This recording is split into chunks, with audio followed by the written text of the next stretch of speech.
Hello, everyone, and welcome to the WOW Words of Wisdom with the Washingtons. Today, we want to talk to you about determine what is right instead of who is right.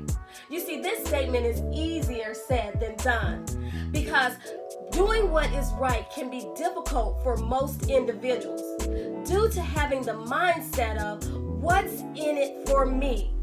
Having this mentality can be dangerous to operate in because when you sow to who is right, then you sow to your own flesh, which reap corruption. But when you sow to determining what is right, then you reap eternal life from the spirit realm. Yes, I really agree with what you're saying. You see, determining what is right instead of who is right can be quite challenging at times. Deuteronomy 12:8 says, "Ye shall do after all things that we do here this day. Every man whatsoever is right in his own eyes." It is dreadful to do what is right in our own eyes. The Lord charges us not to behave in this way. Nevertheless, Christians today often say that to them a certain thing is right or wrong. To live in this way is to do what is right in our own eyes. But we must do what is right in the eyes of God. We must learn to forget what we feel about things and care for the Lord's desire and choice.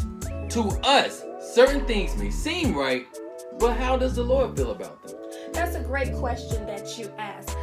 But what I hear us saying to the people is the values taught in the Bible are opposite of worldly values.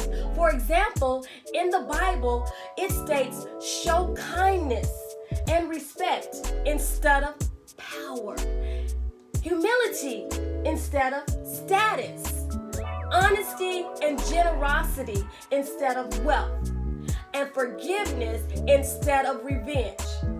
All these lead to promoting values that determine what is right. Exactly. What's right? You know, there are a number of reasons the Lord commands us not to do what is right in our own eyes, but to go to the place of His choice.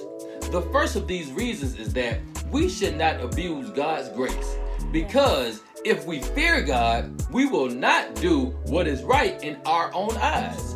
On the contrary, we shall do what is right and good in the eyes of God. Sometimes the best solution is to pray. Ladies and gentlemen, God has set things right between Him and us through Jesus' death on the cross. Yes, He has. And I'm so grateful for His word in Galatians 6:9. Because it reminds me to not lose heart in doing good. For in due time, if you reap, you will not grow weary. In other words, have self-control over self-indulgence. I really like the way you put that. I think you had to tell them that again. Have self-control over self-indulgence. Yes, you see, ladies and gentlemen, it starts with compassion and understanding. So, Minister Washington, you may ask, how do we develop compassion for the people who are all around us? Let me give you a couple of nuggets on how.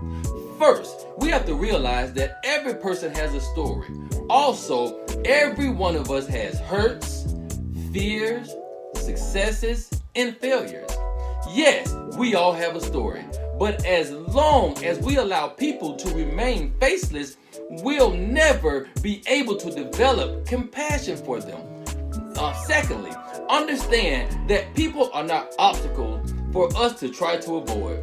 I know that's it's hard to do, but you know, sometimes people drive slow, talk too long, interrupt you, make mistakes, shrink responsibilities, and do 1,000 of other things that become problems for our agenda.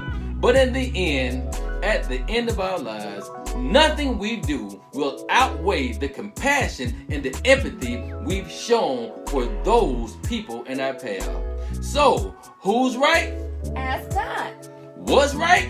Ask God. And I guarantee He will point you in the right direction. That is so true. He will definitely point you in the right direction. So remember, in every situation, ask God so that you will be able to determine what is right instead of who is right. So honey, why don't you go ahead and close us out? And remember, as always, blessed are those who find wisdom. And most importantly, gain understanding. Be blessed. And thank you for tuning in to the Wow Words of Wisdom with the Washingtons.